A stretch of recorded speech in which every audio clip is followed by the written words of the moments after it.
Captain Tsubasa Rise of the Champions is a very special game. Recently, and most recently on the channel, I've had the pleasure to play many adapted anime games, such as Sword Art Alkalization and more recently, Fairy Tail. Which Fairy Tail we reviewed right here on this channel. Hit the card now to get my full thoughts and impressions of Fairy Tail the game on the Nintendo Switch. Now, a theme in the most recent games that I have played is in these anime games, you need, and I mean need, to have prior knowledge of the anime to appreciate what they are doing and to honestly just get the game, period. But in Captain Tsubasa, because it's heavily rooted in football, or how I say it in the States, soccer, this is where Captain Tsubasa stands on a pedestal of anime games all alone. What's going on, guys? It's Dom from the Switch Den, and today we are reviewing Captain Tsubasa Rise of the Champions. Now, you guys have a job. Help us grow right here on the Switch Den and become a friend by hitting the subscribe button and hit like, because you're awesome, and that's what awesome people do. Now to the review. Captain Tsubasa has been around since the early 1980s, and as a huge anime fan, I have personally never heard of it before, which I know is crazy. The story in the game centers around a young Tsubasa fighting, clawing, and training his way through middle school and beyond to one day achieve his goal of going to the World Cup. And right there, that is where the game begins. You are met with the obvious choices to, of course, play locally or play online. But where the game really shines is a choice to embark in a story. The first is a story of young Tsubasa, where he will grow, make friendships, face hardships, and fight his way through school on his way to the World Cup. And the other, well, that is a story of you. Yes, you. You are able to create a character and embark on quite an interesting up-and-comer story with a choice of a school, one of 3 schools, and a story all of your own that you can enter. And let me tell you, you're going to be greeted to an awesome story with great visual novel-style storytelling, animated cutscenes, meaningful dialogue choices, as you start from basically nothing, having to befriend and emulate a bunch of other players around you that are way better. Now, this is what I'm going to say is going to be the area to where you're going to find your own story. And in my opinion, this is the superior story out of the 2 that you have your choices. Now, I won't spoil exactly what is going to happen in your story, but just let me tell you, from a storytelling perspective, I found this one a lot more enjoyable. But this one is extremely difficult, so to start the game, start with Tsubasa and then move this way. And this is where our review is really going to start making its way down the pitch. So the gameplay of Captain Tsubasa is unlike any other soccer game. I have not purchased a FIFA or a PES in years, because like most annual sports games, they get tiring and eventually just kind of all feel the same. So Captain Tsubasa comes in like a breath of fresh air. Everything you love about soccer, but with the action, arcade styleness to it that is just so awesome. Everything you know about the soccer rules, throw it out the window, because anything goes here in this game, and that's what makes it so much fun.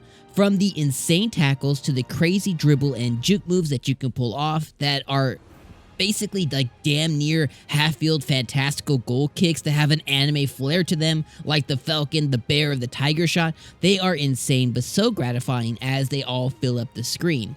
Oh, and there are also goalies, which could be seen as like mini in-game bosses, because during the match, as they are basically superhuman goalies where you have to whittle down their spirit energy before you can make a goal, you do this by constantly shooting and using special attacks or shots, and a thing called the V-Zone, which is a special gauge that where you can make huge plays. You're going to do all of this to whittle down to eventually score a goal on the goalie. Overall, the gameplay is punishing and a ton of fun, and it demands replay value by begging you to do another match. The one downside here, which is evidently more story focused than gameplay, is if you are doing the main story and you don't follow the pre-outlined story that is on display for you, as in like winning, then you're gonna have to do matches over and over again until you have the outcome that it wants. There was one match I literally walked away from and then had to do it the next day out of pure frustration because I did it like 9 times. I was like, I am done today. Now, as far as the visuals, the performance, and the sound, well, let me just start by saying we were playing on the Nintendo Switch. So what I can say though is this game is gorgeous. This game has a specific art style that lends itself to anime and really never doesn't look good. It has this early 90s anime style that I just fell in love with, from the characters with 90s styles haircuts, buck teeth, and the works. It is just awesome. The fields also look great as well, and it's just a beauty of a game to really just all take in, which is all accented by a brilliant visual novel storytelling and beautifully animated cutscenes with full motion. They are gorgeous. And the performance on the Switch is rock solid as well. Now it feels as it's running at about 30 frames per second, but it doesn't hinder the experience whatsoever. Now I didn't play, so I can't compare to the PS4 or PC, so I don't know if those are in 60 frames or not, but what I can say on the Switch is it never chugs, and it honestly feels smooth and runs great. It's just a joy to play. The only performance downscore I can really give this game is the nasty load times. This game takes forever to load. It really does. Some scenes and some games, they take like literally up to 2 minutes. Yes, 2 minutes. I literally had time to post to Twitter, come back, and I was still waiting. It was atrocious, and I hope it's patched in the future. Lastly, the sound. Now this game wasn't dubbed, and I'm not sure if the anime was ever dubbed, but that's okay. Unlike other anime games, there wasn't a whole lot of banter that goes on that causes you to feel like you're missing out. The voice acting was great. The music and ambient sounds were amazing. The only thing, again, and this one's kind of more visual, but during some scenes, it gives you the option to get rid of the overlay, but this also gets rid of the subtitles? What gives? Overall, Captain Tsubasa Rise of the Champions isn't a perfect game by any stretch of the imagination, but what a special game it really is, and it's honestly one of the best times I've had with any game this summer. It's just dumb fun with a sport that I truly enjoyed, and this sport was breathed new life into in the best arcadey ways. Load times, yes.